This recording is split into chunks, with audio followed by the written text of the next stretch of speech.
En moyenne, les femmes afro dépensent 4 fois plus dans les cosmétiques et produits de beauté que les autres femmes.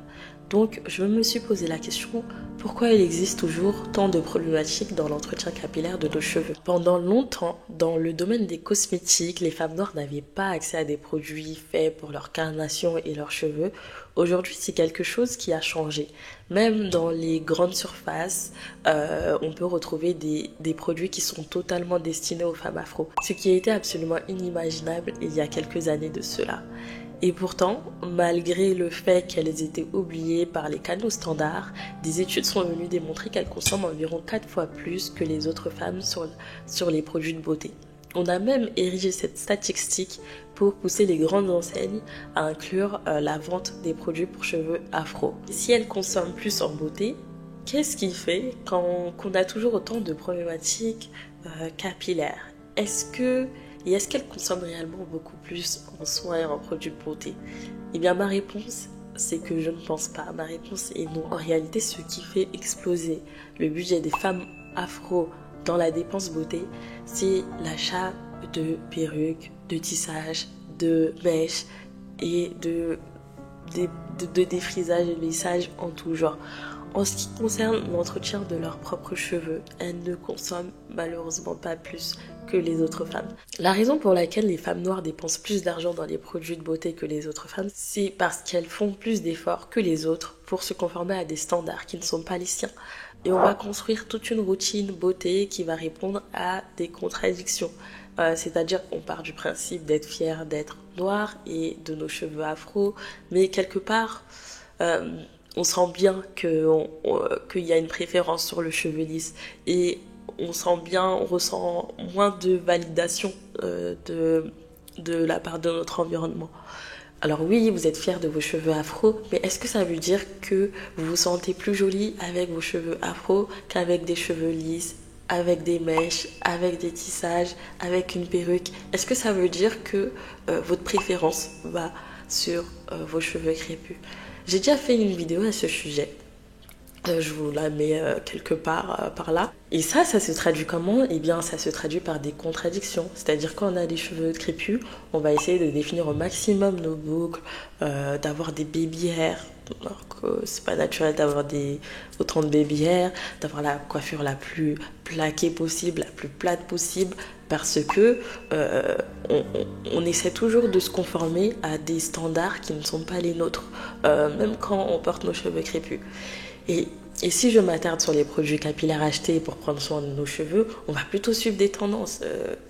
Il y avait quoi? Le maïzena, le clou de girofle, puis le beurre de chébé, puis le beurre de vache, puis l'huile essentielle de romarin, enfin un tas de choses. Acheter la dernière marque en tendance sur TikTok ne vous donnera pas les longs cheveux que vous cherchez tant. Je vais vous expliquer comment ça se passe généralement. Vous êtes tombé sur une marque à la mode sur TikTok, vous achetez la gamme, le premier soin, vos cheveux sont plus doux que d'habitude, c'est normal parce que généralement vous avez passé des semaines sans soin.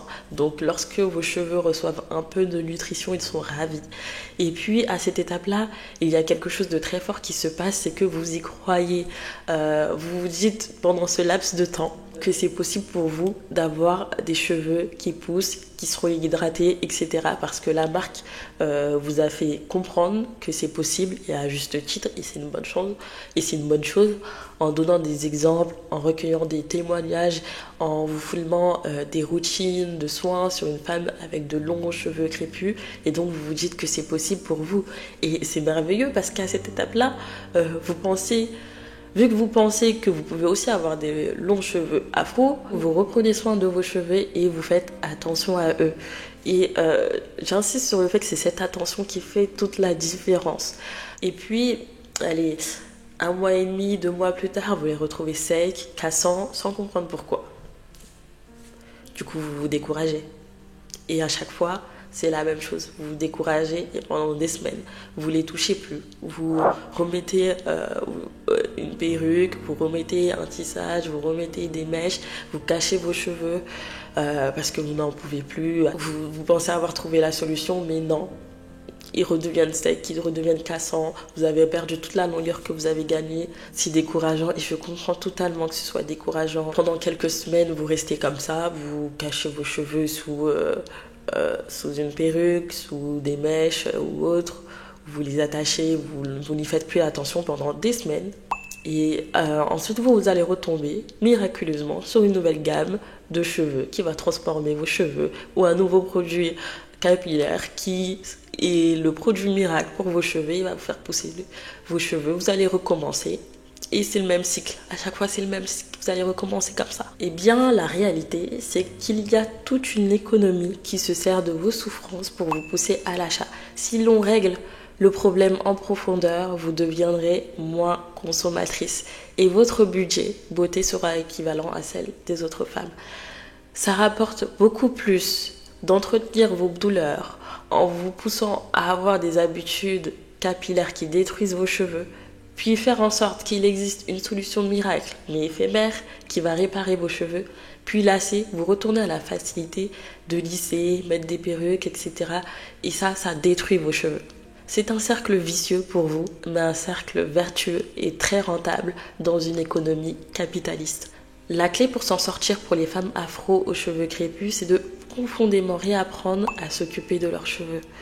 Ce n'est pas le nouveau produit miracle qui va y faire quelque chose, mais c'est de changer la manière dont on voit nos cheveux, dont on s'en occupe, dont on les manie et dont on les traite au quotidien.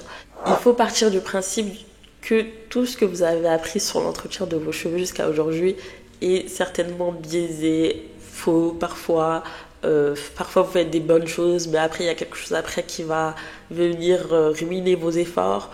Et je le vois sur les femmes que j'accompagne, dès qu'elles sortent de cette vision de chercher le produit miracle sur leurs cheveux et qu'elles entrent dans une optique de profondément réapprendre à manipuler leurs cheveux et d'avoir les bons gestes plutôt que de se concentrer sur les produits, c'est là que tout change. C'est là que ça débloque vraiment la pousse et la pousse sur la durée parce que vous connaissiez vos cheveux, parce que vous savez comment éviter la casse, parce que vous savez pourquoi ils poussent, comment ils poussent et qu'est-ce qui les détruit.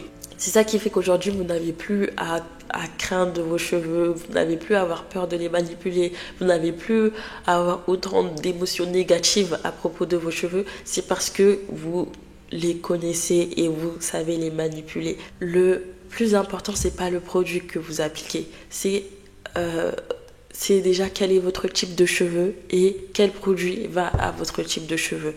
Vous pouvez avoir le meilleur produit du monde, mais s'il ne convient pas à votre typologie de cheveux, ça va pas faire grand chose. On est sur du long terme, c'est-à-dire que tout ce que vous apprenez dans l'un de mes packs, ça vise à ce que vous ayez pour toute la vie ces connaissances et que vous sachiez manier vos cheveux de sorte à limiter au maximum la casse et à gagner un maximum de rétention de longueur. Une fois que vous avez compris ça, vous avez compris cette clé, cette méthodologie de partir de vous, partir de votre type de cheveux, choisir les produits en fonction de votre type de cheveux. Et attention, c'est pas les produits les plus chers qui vont vous convenir. Vous pouvez totalement construire une routine avec des produits achetés au supermarché et avoir des bons résultats. C'est pas le prix qui fait la différence, c'est pas l'ingrédient miracle qui fait la différence, non. C'est d'autres choses qui entrent en compte pour avoir la bonne routine qui va vous permettre d'atteindre vos objectifs capillaires. Abonnez-vous à la chaîne si ce n'est pas déjà le cas. Likez la vidéo si elle vous a plu. Pour ma part, je vous dis à très bientôt.